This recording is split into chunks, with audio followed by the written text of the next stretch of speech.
السلام عليكم ورحمة الله وبركاته. اللهم إنك عفو كريم تحب العفو فاعف عني. أهلا بأحبابي وأصحابي. اللهم إنك عفو كريم تحب العفو فاعف عني. النهاردة في مطبخ جود بالموجود مع أم يوسف أحمد.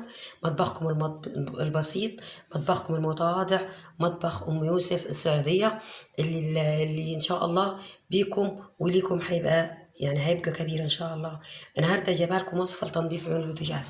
أنا من أكتر الناس اللي بتعب في تنظيف البوتاجاز، ومن أكتر الناس اللي معايا أولادي بيساعدوني في الأكل على البوتاجاز.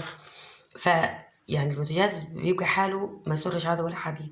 جربت خلطات كتير، في اللي نفعت وفي اللي ما نفعتش، في الصعبة وفي الغالية وفي البسيطة وفي اللي هي عايزة مجهود وشغل. إنما النهاردة جايبه لكم وصفة بسيطة خالص، مكوناتها موجودة في كل البيوت. كل اللي حد عليكي انك انت تجيبي الوصفة دي من عند العطار، والمكون التاني موجود عندك في البيت. مش هتحتاجي اي حاجة مع المية السخنة طبعا، والغلي على البوتاجاز او على عين من عيون البوتاجاز، وان شاء الله هتنضف. وطبعا السلكة الخشنة، معروفة ان السلكة الخشنة قلنا قبل كده ان هي اساس الشغل، لان السلكة العادية الناعمة دي مش بتنضف الاثر او الجلخ او الحاجات البواقي دي اللي بتوقع على البوتاجاز. فلازم يا جماعه في الوصفه دي ان شاء الله السلكه الخشنه. انا النهارده هقول لكم ايه هي المكونات اللي هنستخدمها، ايه هي المكونات اللي هنحتاجها عشان ننظف عيون البوتاجاز باذن الله. الوصفة بسيطة خالص، وهو ملح الطعام أو ملح الأكل أو الملح اللي بناكل بيه ده من الحاجات الموجودة في كل البيوت، والحاجات السهلة والحاجات اللي متوفرة في كل بيت. والكيس بجنيه، الكيس مش هتخسري فلوس كتير عشان تجيبيه، وأصلا هو موجود عندك، انت هتاخدي منه حبة للخلطة. خلاص. المكون التاني موجود برضو، انا بتهيألي مفيش اي بيت في بيوت المصرية او السعودية او الفلاحين او كل البيوت، مفيش مكون بيخلى من المكون الكركديه او الجرجدان. بصوا، المكون ده موجود بتهيألي موجود عند كل الناس، مش عند اي حد، مش مفيش حد ما عندوش اقصد.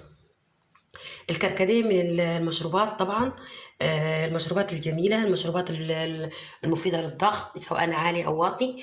الكركديه من الحاجات اللي بتهدي الأعصاب. سبحان الله، شغله أو إمكانياته كثيرة خالص، أو استخداماته كثيرة خالص. النهاردة بقى هنستخدمه في موضوع تاني خالص، بعيدا عن موضوع المشروبات وعن موضوع الشرب.